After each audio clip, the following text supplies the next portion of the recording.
What's up guys, today we're going to take a look at Spider-Man PS4 and I guess it'll kind of be a review. I'm not going to go into statistics of why I think this game is what it is and give you a pie chart of what makes this game great and all that. There's two different types of people that would watch this review in my opinion. People that have played the game or are playing it right now and want to see my opinion on it, or people that haven't played it yet and want to know if they should get it themselves. And I don't think some type of IGN or hardcore review is going to help with that. When I'm looking to buy a game, I'm usually just wanting to see your opinion of it and maybe why you liked it, and then I'm off to the next review to get somebody else's opinion on it. And plus, I don't really have a PhD in explaining my thoughts. I don't know if you guys realize this, but speech isn't my first language. So first off, I thought this game was amazing.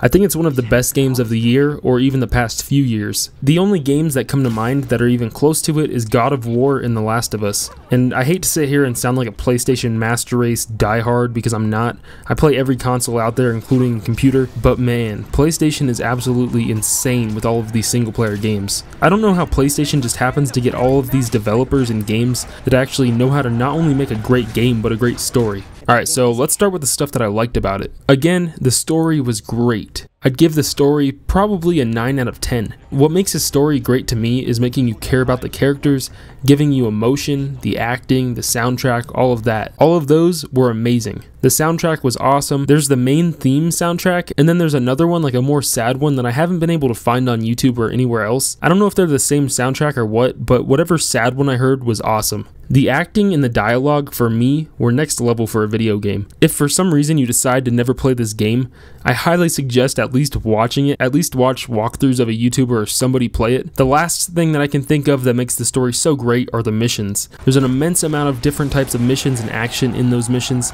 There's one mission around like the middle of the game that I was just blown away by. Up until that point, the story was okay. It was good, but after that mission, it's like the entire game changed and the plot really started building. The cinematics are just insane. I keep saying insane, but the cinematics are honestly insane. I don't think that there's a game out there cinematically at this level. I'm playing on the regular old PS4, so I can only imagine what it looks like on the Pro.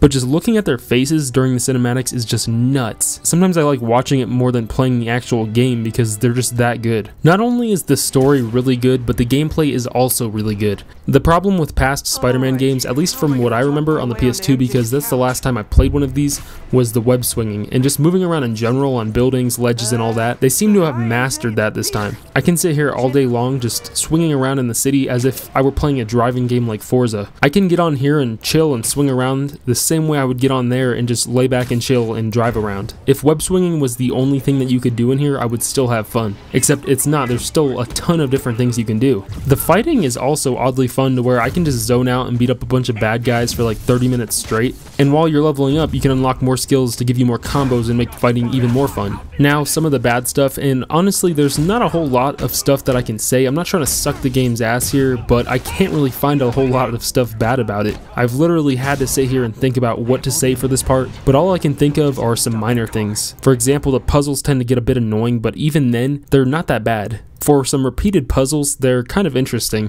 I could say a couple things that I dislike about the story, but it'd be a little spoilerish, and I want to keep this as spoiler-free as possible. The only thing that I really dislike is that a good 70% of it is nighttime or evening, up until the point where you beat it and can change the time. So the story is really good, but while the story isn't as amazing as The Last of Us or God of War, I would still put it up there with them, maybe right below them, because it makes up for not being as good as those story-wise, with intense action and gameplay and replayability, to make it up to their level and greatness in my opinion. I can beat this game instantly and want to start playing it again. I'd easily put it in my top 3 games of the year so far. This is the first Spider-Man interpretation I've seen where you're just like, wow, Spider-Man is a badass. I'm gonna give it a 9.5 out of 10. See ya.